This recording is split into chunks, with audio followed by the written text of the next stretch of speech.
Marte é o vizinho mais próximo da Terra. Durante décadas, nós estudamos o planeta vermelho, mapeamos seus imensos vulcões, sondamos suas crateras encrostadas e examinamos sua superfície rochosa. Agora mesmo, uma pequena frota de sondas em robôs de alta tecnologia faz sua ronda, procurando na áspera crosta sinais relevantes para a grande questão. Já existiu ou existe vida em Marte? Muitos cientistas acreditam que o planeta vermelho talvez ainda esteja escondendo a resposta por baixo de uma fina camada de gelo e poeira. Agora eles vão colocar sua teoria à prova. A exploração de Marte está entrando em uma nova era de descobertas. A NASA colocou uma nova nave, a Mars Reconnaissance Orbiter, em uma longa órbita elíptica em volta do planeta vermelho para uma excepcional pesquisa de 5 anos. Toda vez que observamos Marte com novos equipamentos, nós achamos coisas novas. Essa nave trará mais informações de Marte do que todas as outras missões juntas, fornecendo imagens inigualáveis com a câmera mais poderosa já enviada a outro planeta. Acompanhando os voláteis padrões climáticos diários e as mudanças climáticas a longo prazo, com avançados equipamentos atmosféricos e até mesmo perscrutando embaixo da crosta rochosa por sinais de gelo e água com um poderoso radar subterrâneo. Isso nos dará a oportunidade de olhar para Marte sob um novo ângulo. A MRO irá desvendar antigos mistérios, gerar novas conclusões e, por fim, retirar esse véu cósmico revelando Marte. Marte em Foco. Marte está a cada dia mais claro. Com os últimos avanços realizados pelos cientistas da NASA, a nossa compreensão sobre o planeta vermelho ganha novos contornos. E o veículo que irá mudar para sempre a nossa visão desse planeta proibido é a Mars Reconnaissance Orbiter, ou MRO. Lançada do Cabo Canaveral, na Flórida, em 10 de agosto de 2005, a MRO já viajou mais de 7 meses, percorrendo 160 milhões de quilômetros para chegar a Marte e iniciar sua missão. Acoplados a essa gigantesca sonda de 2 toneladas, estão os mais modernos equipamentos de espionagem cósmica. Entre eles, 2 instrumentos que enviarão imagens detalhadas e dados sobre a atmosfera, a superfície e o subsolo de Marte. Vamos enviar os instrumentos mais avançados que a nossa nação já enviou a um planeta. A energia dessa sonda orbital virá de 2 enormes painéis solares com uma envergadura de 13 metros de largura para absorver os raios solares. Na parte de cima, há uma imensa antena parabólica de alta capacidade, feita para enviar rapidamente grandes quantidades de informações. Obteremos 10 vezes mais dados do que as naves anteriores conseguiram obter na fase científica inicial. Colocar essa carga útil de 450 milhões de dólares na órbita de Marte requer dedicação e habilidade de centenas de profissionais da NASA, posicionados ao redor do mundo. Os responsáveis pela equipe da MRO são o gerente de projetos Jim Brad e o cientista de projetos Richard Zurek, do Laboratório de Propulsão a Jato da NASA, em Pasadena, na Califórnia. Os 2 estão empenhados em ver a MRO liderar o caminho na exploração de Marte. Mas antes, a nave deve ser desacelerada até a velocidade exata para entrar em órbita com sucesso.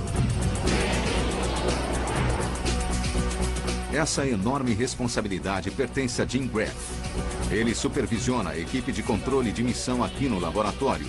Neste modesto escritório espacial, Graff e sua equipe de operações monitoram e direcionam cada movimento que a MRO faz em sua jornada interplanetária para Marte. Peter, como está indo a nave? A nave está tranquila. Eles coordenam também toda a transferência de dados com as equipes domésticas da NASA e com as agências espaciais internacionais. A MRO utilizou cerca de 1.000 pessoas durante 5 anos para ser construída e depois lançada. E agora será mais um grupo de cerca de 300 a 400 pessoas para operá-la e garantir que ela realize sua missão, que é chegar a Marte, colher as informações científicas e analisá-las. É um grande desafio São muitas pessoas que terão de fazer seu trabalho corretamente para que a equipe toda tenha êxito. Os cientistas da NASA não estão subestimando nada. Mais da metade de todas as naves enviadas ao planeta vermelho quebraram, colidiram ou sumiram no espaço. O sucesso da MRO depende do delicado processo de inserção orbital iniciado recentemente. Se a sonda não fosse capturada pela atração gravitacional de Marte, teria se afastado sem controle pelo espaço. Se ela se aproximasse demais do planeta, teria explodido na atmosfera e se perdido para sempre. Quando a MRO se aproximou do planeta pela primeira vez, ela passou por uma manobra angustiante denominada inserção orbital em Marte, ou MOI em inglês. Nesse momento específico, precisamos acionar nossos propulsores. Precisamos ganhar velocidade suficiente para que a gravidade de Marte nos puxe. Não vamos saber se tivermos êxito para entrar na órbita de Marte durante pelo menos meia hora, quando ela passar por trás do planeta. Esse será um momento de grande expectativa para todo mundo aqui. A inserção precisa acontecer ou perderemos a missão inteira.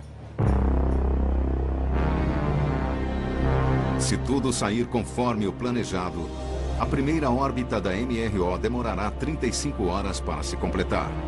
A nave paira a 43 mil quilômetros acima do planeta para depois retornar a uma distância de menos de 240 quilômetros da superfície.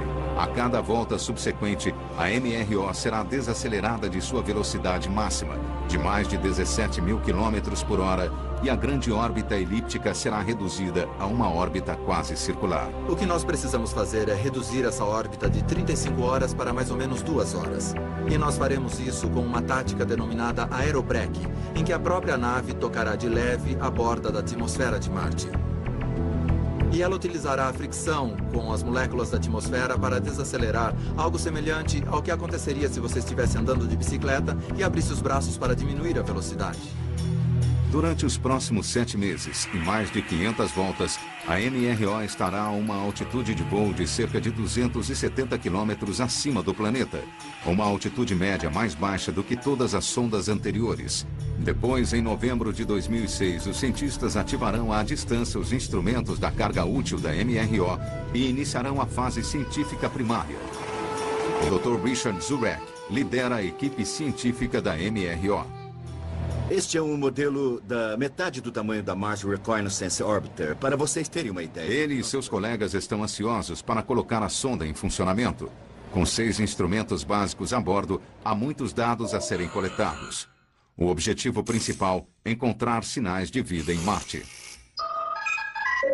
Isso que nós estamos vendo é o compartimento de carga. Isso ficará na frente para Marte quando estivermos em órbita ao redor do planeta. Este é o nosso grande telescópio, o instrumento HiRISE. É um gerador de imagens de alta resolução, com o qual nós nos aproximamos e olhamos os detalhes do que estiver na superfície. Para ver a área ao seu redor, nós temos o gerador de imagens de composição, ou CTX. Este instrumento tem uma abrangência maior e baixa resolução. Ele nos fornece uma cobertura regional. Este instrumento, a sonda climática de Marte, acompanha todas as mudanças atmosféricas durante um ciclo anual completo. Em relação à temperatura da atmosfera, o tipo de vapor d'água e o tipo de poeira que está soprando na atmosfera. Agora temos outro instrumento meteorológico. É uma câmera que enxerga de um horizonte ao outro. Nós obtemos uma espécie de casca de uma laranja de cada uma das 13 órbitas por dia. Juntando tudo, você tem um mapa global diário do clima do planeta. Este instrumento é o CRISM. Esse é o nosso espectrômetro de imagem. O que fazemos com isso? Analisamos a composição da superfície, porque queremos ver não só o seu formato, como também do que ela é feita. Na parte traseira da nave, nós temos outro instrumento que é o SHARAD, o radar sonar que penetra na superfície à procura de camadas de gelo. Nós queremos ver as coisas com detalhes, o formato da superfície. Nós queremos ver a composição da superfície. Queremos ver o que há na atmosfera e como ela interage com a superfície. Portanto, podendo apontar nossos instrumentos, obter imagens e as análises de composição, tudo ao mesmo tempo, é uma parte importante do que nós fazemos. Apesar da carga útil a bordo da MRO ser bastante revolucionária, não é a primeira vez que uma sonda fornece dados valiosos sobre Marte. Atualmente, 3 naves veteranas continuam sondando o planeta em sua atmosfera mais externa. Desde 1999, a sonda Mars Global Surveyor completou mais de 20 mil órbitas e registrou quase 140 mil imagens do planeta vermelho. Em 2001, as câmeras infravermelhas da Mars Odyssey começaram a gerar mapas detalhados da superfície e a analisar as composições atmosféricas. E em 2004, a Agência Espacial Europeia, a Mars Express, começou a acompanhar o aumento e a diminuição das calotas polares do planeta. Utilizando o seu radar subterrâneo, a sonda também começou a perscrutar embaixo da crosta marciana à procura de depósitos de gelo e água embaixo da superfície vermelha. Os instrumentos da MRO foram projetados para complementar e ampliar as capacidades dessas sondas. Mas uma das maiores contribuições da atual frota orbital foi preparar o caminho para que 2 pequenos geólogos chegassem ao solo marciano.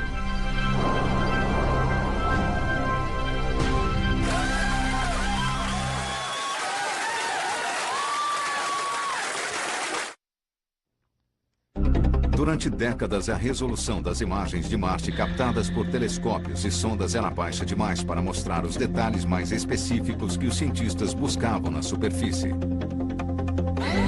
Mas os Mars Exploration Rovers, ou veículos de exploração, Spirit e Opportunity, trouxeram novidades. A capacidade de se movimentar e ver novas áreas. Nós ficamos na expectativa quando esses assistentes robóticos abriram seus olhos mecânicos em 2004, dando-nos uma perspectiva totalmente nova do planeta vermelho.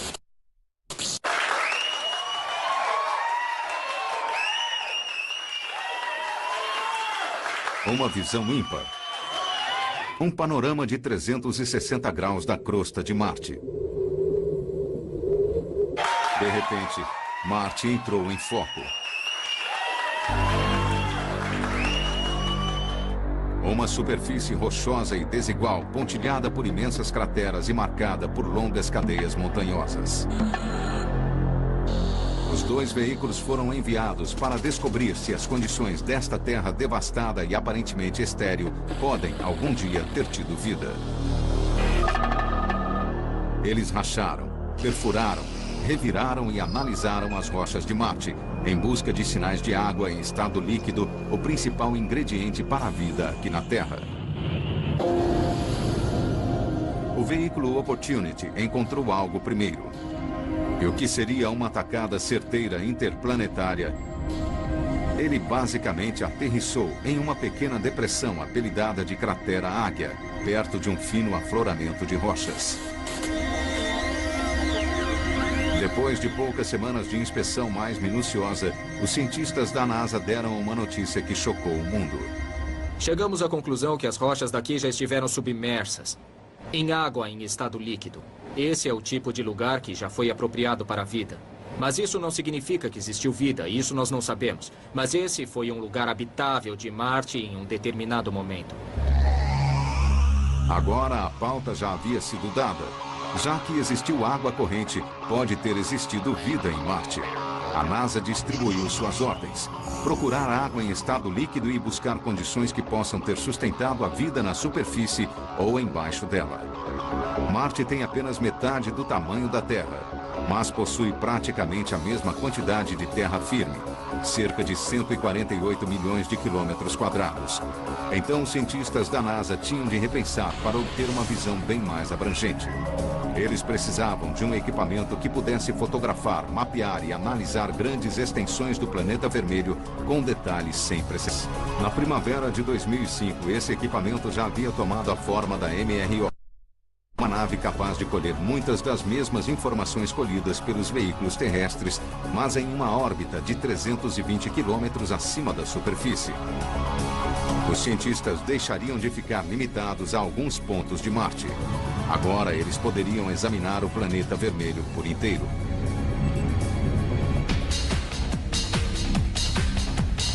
Aqui na Lockheed Martin Space Systems, em Denver, no Colorado, a MRO saiu das pranchas de desenho para se tornar uma realidade de 2 toneladas.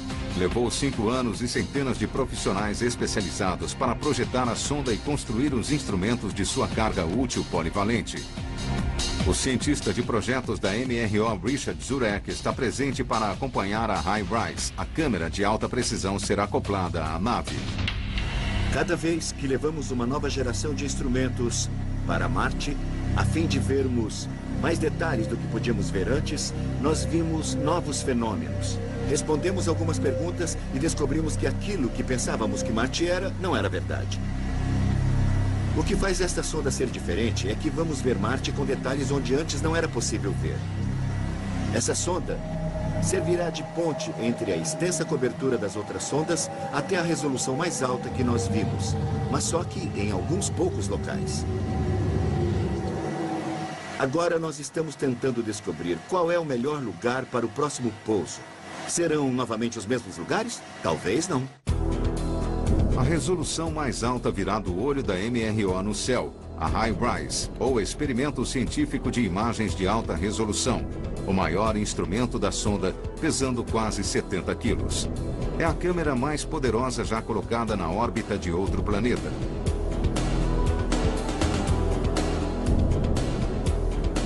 As sondas anteriores de Marte eram capazes de identificar um local mais ou menos do tamanho de uma mesa de jantar. Mas com a órbita de baixa altitude da MRO, a High-Rise será capaz de detectar um objeto do tamanho aproximado de uma bola de praia. Um dos projetistas do instrumento, Laszlo Kasteli, descreve o detalhamento que a High-Rise irá alcançar. Esta rocha aqui é mais ou menos do tamanho que nós podemos ver bem com a câmera da nave da Mars Global Surveyor, que está atualmente na órbita de Marte. Ela tem cerca de 4,5 metros e é uma pedra de bom tamanho. No entanto, com a High-Rise acreditamos enxergar melhor, umas 5 vezes melhor. E seremos capazes de detectar as rochas que tenham este tamanho aqui. Esta tem mais ou menos 1 metro. E uma das vantagens da High-Rise é que ela vai tirar essas fotos de alta resolução em cores. Nós temos muitos interesses científicos em Marte, mas um deles em particular é saber o que a água fez por lá. Especialmente quando a água muito quente reage com a rocha, ela pode mudar a cor da rocha. E aqui temos uma pedra que foi alterada para uma cor vermelha, com a água quente que correu por ela. A água quente pode fazer várias coisas e mudar as pedras para uma cor verde também. E com a High-Rise podemos ver onde as pedras foram alteradas para essas cores diferentes e ver o que a água andou fazendo. E esperamos que isso nos ajude a conduzir as futuras missões aos locais onde a água tenha feito as coisas mais interessantes em Marte. A High-Rise fotografará áreas importantes do planeta vermelho, mas só irá focalizar as lentes em 1% da superfície marciana.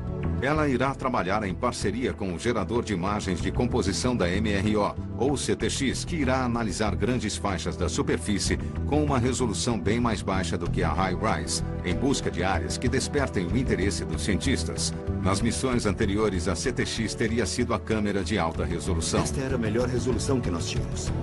Richard Zurek ilustra como as duas câmeras trabalham juntas, usando um mosaico de fotos compiladas de sondas anteriores. Havia áreas claras e escuras e nós achávamos que entendíamos o que eram essas coisas. Mas quando você vê com uma resolução melhor, de repente, você vê o que realmente é. Os pontos escuros são dunas de areia, por exemplo. O detalhe que você pode ver é da melhor resolução da nave atual. A High-Rise será capaz de obter imagens 3 ou 4 vezes melhor. Mas o gerador de imagens de composição foi feito para obter isso em áreas mais extensas. Quando a CTX identificar um alvo, a High-Rise utilizará um zoom para ver mais de perto. E nós teremos imagens bem mais detalhadas de pequenas porções dentro das fotos de composições maiores e poderemos dar mais detalhes sobre como a variação das cores está distribuída no solo. Até agora, esse nível de detalhes nas imagens só podia ser gerado pelas câmeras a bordo dos Mars Exploration Rovers, que patrulhavam o solo em áreas extremamente limitadas. Agora, isso pode ser gerado em órbita de praticamente qualquer ponto do planeta. Uma outra coisa diferente que podemos fazer com a High-Rise é tirar estereofotos. Ao tirar 2 fotos da mesma área, nós podemos montar um modelo topográfico tridimensional daquela parte de Marte. E podemos ver as rochas e os rochedos em 3 dimensões, e não apenas em uma foto bidimensional. Apesar do espelho primário de 50 centímetros da câmera ter uma extensão de campo de visão de apenas pouco mais do que 1 grau, uma fotografia média da High-Rise cobre uma faixa retangular imensa de mais ou menos 6 por 12 quilômetros de extensão. E cada pixel individual cobre uma parte pequena do solo de apenas 30 centímetros de extensão. Por isso, precisamos ter muitos pixels para cobrir tudo. Aliás, precisamos de mais de 1 bilhão de pixels. E um dos nossos grandes problemas é enviar todos esses pixels da parte de trás da câmera para a aeronave e depois enviar à Terra. Essa imensa quantidade de dados necessária para cada imagem será enviada diretamente para um grupo de antenas altamente sensíveis na Terra, preparadas para captar os sinais do espaço. A MRO transmitirá sinais através do espaço para 3 principais unidades de comunicação na Califórnia, Espanha e Austrália, e por fim para a central da MRO no laboratório de propulsão a jato. Apesar da velocidade da radiotransmissão da MRO ser 10 vezes maior do que a das sondas anteriores, processar essas fotografias enormes levaria semanas. Mas essas novas imagens de Marte levarão os cientistas a procurar zonas ricas da superfície. A câmera será focalizada em depósitos e formações terrestres criadas por processos geológicos e climáticos. Isso ajudará os cientistas da NASA a determinar a história de Marte, inclusive a origem e a idade relativa dos sulcos, camadas polares e vulcões. E por fim, todas essas informações e os detalhes impressionantes fornecidos pela HiRISE serão usados para mapear digitalmente locais de pouso totalmente novos para futuras missões a Marte.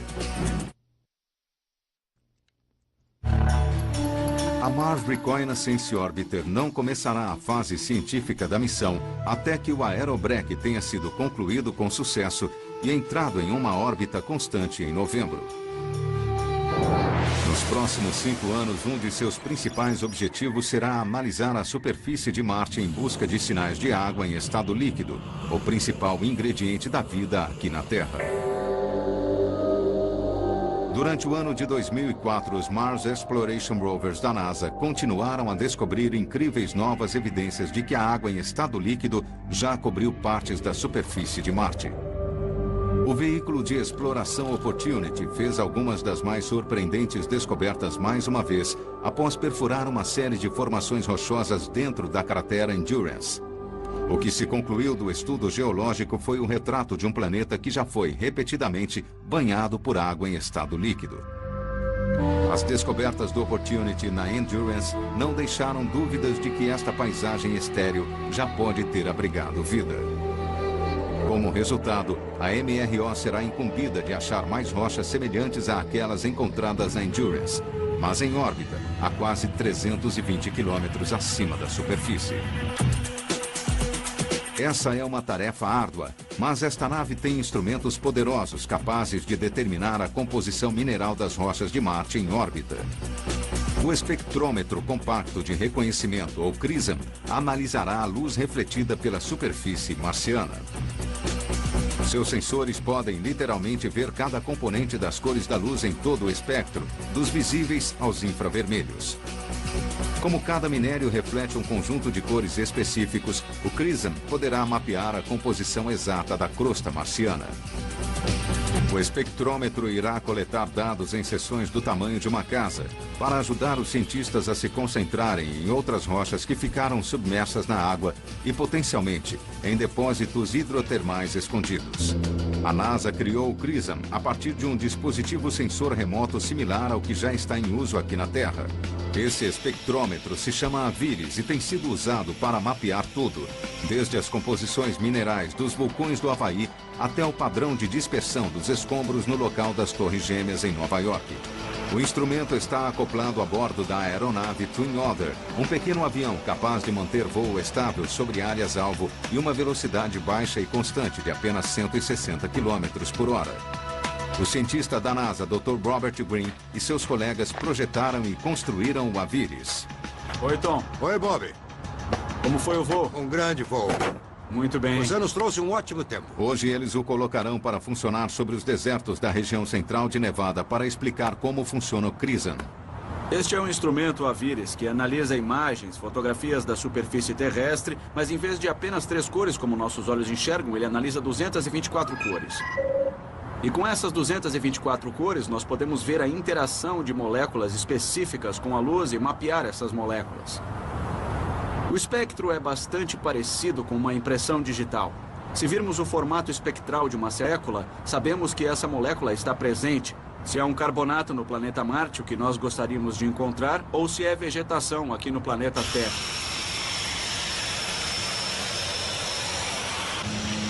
Hoje nós vamos pegar o instrumento Aviris e sobrevoar um local ao sul daqui, chamado Cooperite, em Nevada. É um sistema hidrotermal, e nós vamos visualizar esse local e ver os mapas moleculares que o instrumento gera, e fazer previsões sobre o que vamos encontrar na superfície. Depois iremos para o solo com um espectrômetro de campo para confirmar se esse instrumento fez uma leitura precisa do que está presente na Terra. O sistema óptico do Aviris fica acoplado na base do avião, olhando diretamente para a Terra por uma abertura de 20 centímetros. A luz refletida pela superfície atinge um espelho de 35 centímetros e é canalizada por fibras ópticas até o espectrômetro. Os dados são coletados, processados digitalmente e depois alimentados nos computadores de bordo para a análise. Aviris é saudável. Vamos pilotar? Vamos. Enquanto a equipe sobrevoa Cooperite em Nevada, o Aviris faz uma leitura topográfica de 1,6 quilômetros da superfície. Em menos de um minuto, o sistema coleta mais de 1 milhão de espectros. Esta é a imagem de Cooperite em Nevada. Nossos olhos enxergam, mas nós não sabemos qual é a mineralogia da região. Mas se utilizarmos a espectroscopia, poderemos mapear o conjunto dessas moléculas. Cada minério encontrado no solo gera uma cor específica na tela. Quando o espectrômetro CRISM examinar a superfície de Marte, os cientistas poderão localizar altas concentrações de minerais associados à água, como estes vistos aqui. Nós podemos ver argila, o que nos indica que isso é um sistema hidrotermal. E se observarmos melhor as colinas de Goldfield, poderemos ver carbonatos. Temos a calcita, o que indica que há carbonatos presentes. Em quase todos os lugares da Terra onde se encontram carbonatos, encontramos evidências fossilizadas de vida. Nós adoraríamos achar carbonatos em Marte. E este é o equipamento que irá nos ajudar a responder essa pergunta. A capacidade do CRISM de mapear com precisão grandes faixas de jazidas minerais do espaço irá permitir que os cientistas apurem sua busca por água em estado líquido e possivelmente sinais de vida em Marte. Mas o trabalho da equipe do Aviris não para por aí.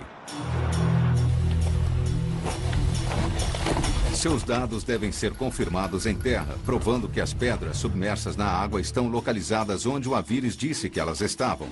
Isso requer uma inspeção de campo. Rob Green trouxe um espectrômetro manual para verificar os dados de Cooperite. Durante futuras missões a Marte, sondas remotas e robôs irão percorrer o solo com base nos dados do CRISM. Esta é a calamita, a cor amarela que nós vimos nas imagens obtidas no avião. Esta é uma amostra do laranja, isto é a lunita. Nós avaliamos seu espectro e calculamos que ela estaria aqui e está. E este é um carbonato, que era a cor magenta das imagens. Nós previmos que essas três rochas estariam aqui, com base na espectroscopia do Aviris, e aqui estão elas. Os carbonatos, argilas e sais encontrados em locais como este aqui na Terra estarão entre os principais alvos do CRISM em Marte. Eles são a grande esperança de se descobrir onde existiu água em estado líquido no planeta vermelho e possivelmente sinais de vida. Procurar esses locais específicos na superfície de Marte é como procurar uma agulha em um palheiro. Precisamos saber aonde ir com os futuros veículos de exploração. O CRISM nos fornecerá essa informação porque irá nos dizer exatamente onde estão as moléculas que nos interessam, para pesquisarmos em futuras missões exploratórias. Marte é um lugar extremamente inóspito. Os ventos de superfície sopram a uma velocidade média de 130 km por hora. Tempestades de poeira podem ocorrer e bloquear o sol do globo inteiro durante meses. A atmosfera composta de mais de 95% de dióxido de carbono não retém o calor do sol. As temperaturas gélidas da superfície variam entre 17 e 93 graus negativos. Um dos principais objetivos científicos da MRO será ampliar a compreensão sobre as mudanças climáticas do planeta vermelho. Nossa primeira ênfase é um ano de Marte, de observações científicas. Por que um ano de Marte? Porque poderemos ver todas as estações. E esse é um sinal climático que queremos registrar. Aliás, se há uma coisa que queremos saber, é como o clima de Marte mudou através do tempo. No passado, Marte tinha uma atmosfera mais quente e mais úmida. Os cientistas da NASA querem rastrear a história da água em estado líquido na superfície e estudar as condições que ocasionaram seu desaparecimento. Eles também esperam entender como as tempestades de poeira, os derramamentos de lava e o aumento e a diminuição das calotas polares alteram a geologia do planeta. O sucesso de futuras explorações humanas e robóticas irá depender muito da confiabilidade da MRO em caracterizar as condições climáticas de Marte e se preparar para elas. A sonda está equipada com 2 instrumentos meteorológicos. O Mars Color Imager, ou MARCI, irá atuar como o meteorologista da nave. Esta câmera irá gerar mapas meteorológicos diários do planeta inteiro, igual aos satélites daqui da Terra, e rastreará mudanças ambientais na superfície. Usando uma série de filtros fotossensíveis, o MARCI poderá identificar a composição de nuvens, examinar as variações no ozônio e acompanhar o aumento e a diminuição do gelo das calotas polares enquanto orbita o planeta a cada 2 horas. Sua visão vai de um horizonte ao outro, para você ter uma imagem completa em cada uma das 13 órbitas diárias. E quando você junta isso, você tem um mapa global, diariamente, do clima do planeta, e depois nós acompanhamos isso durante um ano inteiro de Marte. A sonda climática de Marte, ou MCS, rastreará as condições da água não apenas no solo, como também o vapor de água suspenso sobre a superfície. O MCS irá estudar a atmosfera tanto no plano vertical quanto no horizontal, acompanhando os níveis de poeira, as condições do vento e a radiação solar. Trabalhando em conjunto com a MARCI, os resultados do MCS serão convertidos em mapas meteorológicos tridimensionais do dia e da noite. Este é um modelo da sonda climática de Marte. Ela está parafusada na base da aeronave. O cientista da NASA, Dr. Daniel McLeese, explica como o instrumento funciona. A sonda tem 2 telescópios. Eles estão operando na região de ondas infravermelhas do espectro. Esses telescópios têm visão tanto da atmosfera quanto da superfície. Estes grandes mecanismos são, na verdade, os motores que, com o comando vindo da Terra, fazem os telescópios girar dentro do tambor. Nós fazemos uma espécie de dança, algo que chamamos de passo do chumbo grosso, em que, conforme nós rodamos em nossa órbita, as calotas polares, o instrumento começa a olhar em todas as direções possíveis. A sonda climática de Marte foi padronizada segundo os satélites meteorológicos que operam atualmente sobre a Terra. Ao comparar os dados climáticos de Marte, McLeese espera que nós possamos aprender mais sobre a forma como o clima do nosso planeta se desenvolveu com o passar do tempo e como ele está mudando hoje.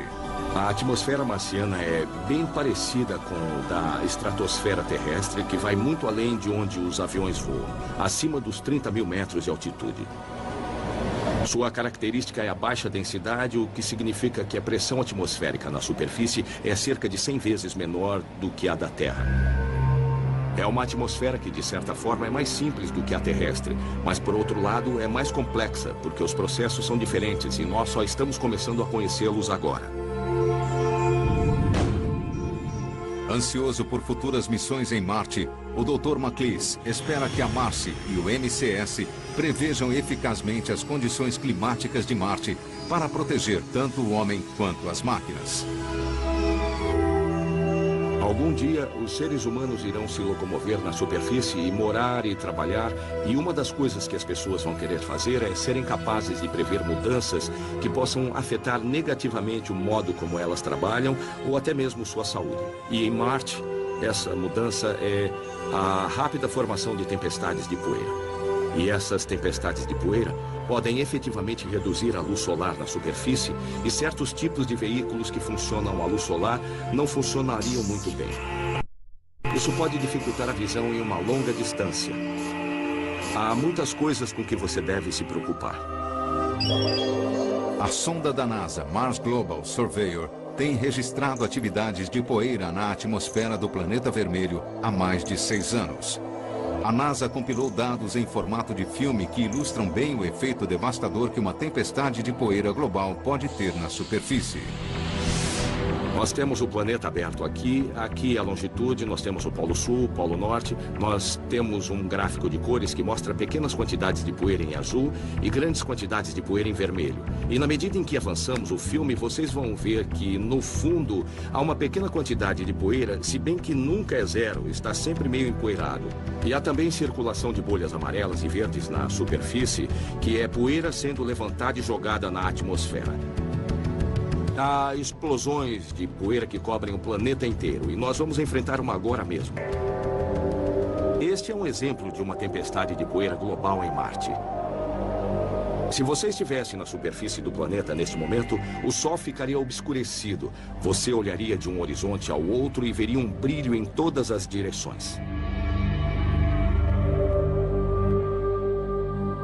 Os nossos estudos observarão a superfície próxima, onde nós estamos tentando entender como essas tempestades são formadas, como elas passam de pequenas para grandes. Por que algumas tempestades são pequenas e continuam pequenas? É a informação que estamos tentando obter com a MRO. Ao observar de perto as condições atmosféricas, a MRO protegerá melhor as futuras missões para Marte e também irá conduzi-las diretamente para fontes potencialmente ricas em água em estado líquido.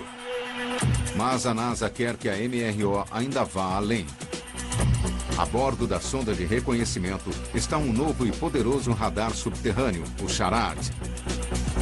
Ele fará uma espécie de ressonância magnética, permitindo que os cientistas estudem camada após camada, bem abaixo da superfície do planeta, em busca de água e gelo que ainda possam estar presos em rochas subterrâneas. Até agora, nós estamos arranhando poucos centímetros da superfície ou sondando apenas alguns microns. Aquilo que os seus olhos veem é só o verniz, só a superfície disso. E agora, nós queremos entrar aí. Mas ainda é um mistério o que vamos encontrar.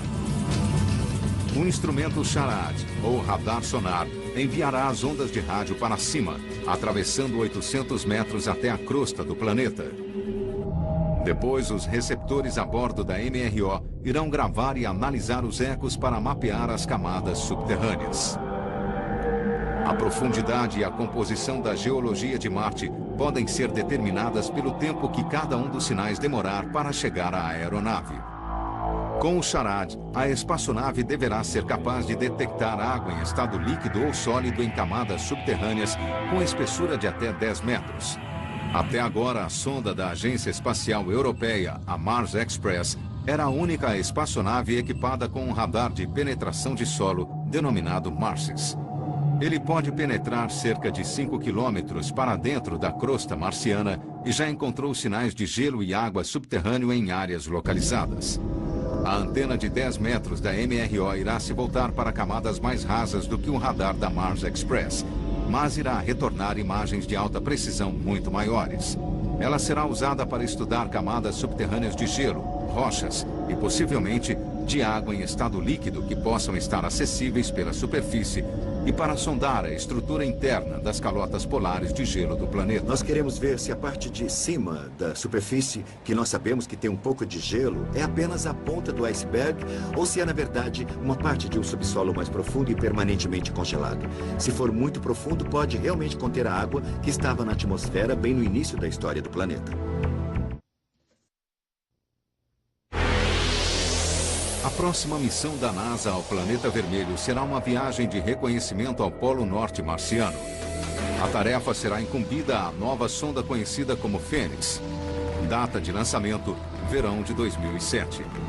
Ela fará uma audaciosa aterrissagem perto da calota polar permanente, onde há uma abundância de gelo de água, mas cujo terreno é austero e acidentado. A sonda Fênix é parte do programa Scout da NASA. Ela irá se afixar perto da calota polar e conduzir experimentos de campo em solo rico em gelo. Se os dados da Fênix mostrarem sinais de vida na planície ártica, futuros veículos de exploração serão enviados para investigar. Em 1999, o Mars Polar Lander foi enviado a uma região parecida do Polo Sul do planeta. Ele sumiu durante a aterrissagem e nunca mais se teve notícias dele. Os responsáveis pela missão Fênix esperam evitar esse mesmo destino e identificar os melhores locais de pouso com a ajuda da MRO. A Mars Reconnaissance Orbiter fará duas coisas para Phoenix. Em primeiro lugar, ela verificará os locais. Vão escolher os locais de pouso antes de chegarmos. Assim, teremos um local principal e um reserva. Vamos dar uma olhada com a câmera de alta resolução e diremos: este é um local seguro para pousarmos e é um lugar cientificamente interessante para irmos também. Faremos isso cerca de 8 meses antes do lançamento. Quando formos sair de lá, vamos também analisar a atmosfera com nossos instrumentos e poderemos fornecer um boletim meteorológico antecipado para que eles estabeleçam os parâmetros do sistema de entrada e aterrissagem adequadamente. Uma vez na superfície, a Fênix cavará pequenas valas nas camadas de gelo polar com um braço robótico. As amostras das valas serão então examinadas em um mini forno e laboratório portátil para ver se elas contêm algumas das substâncias orgânicas necessárias à vida. Esta é apenas a primeira fase do que alguns cientistas apelidaram de estratégia da caça ao carbono. Depois que a NASA confirmou que Marte já foi coberto por água em estado líquido, as chances são bem maiores que a vida possa ter sido capaz de se desenvolver aqui e que os vestígios desses organismos ainda estejam preservados na crosta gelada e rochosa do planeta. O próximo veículo destacado para achar essas formas de vida será o Mars Science Laboratory, que será lançado em 2009. Ele combina a ideia de um laboratório de campo remoto automatizado com a capacidade de locomoção do Spirit e do Opportunity. Bem, o que nós vamos fazer no Mars Science Laboratory é mudar o foco da pesquisa científica. Enquanto o Spirit e o Opportunity foram enviados principalmente para procurar sinais de água, e acharam, e foi ótimo, o Mars Science Laboratory irá para lá em busca de vestígios de matéria orgânica. O MSL será um veículo de exploração bem maior do que seus primos robóticos Spirit e Opportunity, capaz de percorrer mais de 30 quilômetros em busca de matéria orgânica.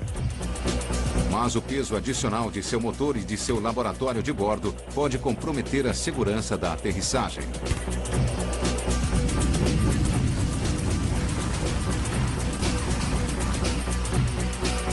O Spirit e o Opportunity usaram a mesma técnica básica de aterrissagem com airbags criada para a missão Pathfinder de 1997. Mas os pesados veículos chegaram muito perto de sobrecarregar os sistemas. Os engenheiros da missão suspiraram bastante aliviados quando eles finalmente caíram e foram rolando até parar na superfície do planeta. Muitos temiam que os airbags fossem se romper com as rochas pontiagudas de Marte e que os veículos se perdessem para sempre. Para que o MSL pouse, os engenheiros tiveram de inventar uma técnica completamente diferente. Esta animação mostra a nova aterrissagem com guindaste aéreo. Em vez de colocar o veículo de exploração em cima de uma plataforma de aterrissagem e pousá-lo, nós fizemos justamente o contrário, colocando o sistema de propulsão, os foguetes, em um tipo de jato na parte de trás do veículo. E quando for liberado o paraquedas, os foguetes desse jato farão a desaceleração. Eles conduzirão o foguete desde 1 km de altura até 20 ou 30 metros da superfície de Marte. Nesse momento, enquanto ele ainda estiver descendo, ele será pousado com estes cabos. E aí nós teremos o veículo com sua mobilidade preparada, pronto para se locomover, pendurado em cordas que saem da plataforma do foguete, e continuaremos a descida até que o veículo chegue ao chão. O computador de bordo calcula o pouso, corta as cordas, e aí o veículo estará pousado na superfície. E aí tudo o que precisamos fazer é acionar as antenas, as câmeras e começar a andar. A MRO, a Fênix e o MSL são todos parte de um ambicioso projeto de enviar uma missão de coleta de amostras para Marte e, no futuro, mandar seres humanos para esse planeta inóspito. Essas missões enfrentam uma série de desafios aparentemente intransponíveis, mas o primeiro passo desse processo é determinar exatamente aonde no planeta o ser humano pode ir. Quando você pensa adiante em futuras missões, inclusive com seres humanos ao planeta, a principal questão é quais recursos existem lá. Eu não vou levar tudo da Terra se houver coisas que eu possa usar lá. A água é uma das principais coisas. Há também outro aspecto. Do que é feita a superfície? Quais tipos de minérios existem? Sabendo como é o ambiente, isso também ajuda a planejar o habitat. Estamos coletando informações básicas do meio ambiente para ajudar os técnicos a fazerem essas avaliações. O que é arriscado e o que não é, para que eu preciso me preparar, com o que eu posso viver. A Mars Reconnaissance Orbiter não começará a fase científica da missão até novembro, quando completará o aerobreak na atmosfera marciana e descerá a uma órbita de baixa altitude. Até lá, os cientistas continuarão a obter o máximo possível de novas informações com os notáveis pequenos veículos que já estão no planeta vermelho.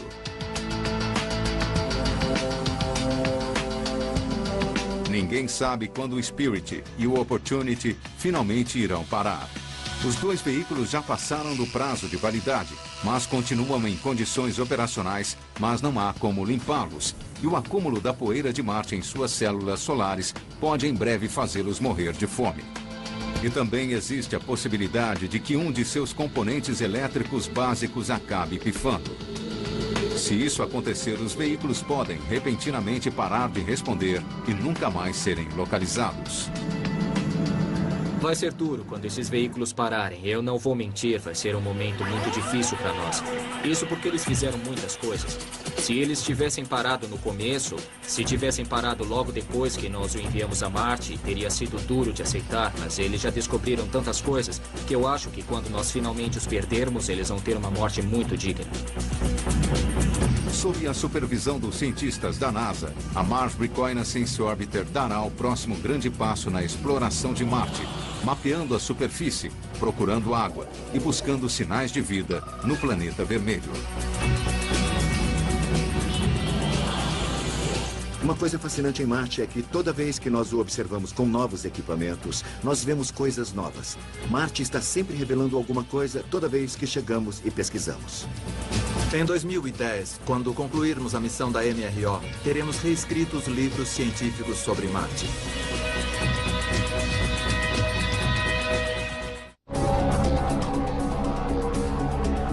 Versão brasileira, DPM Santos.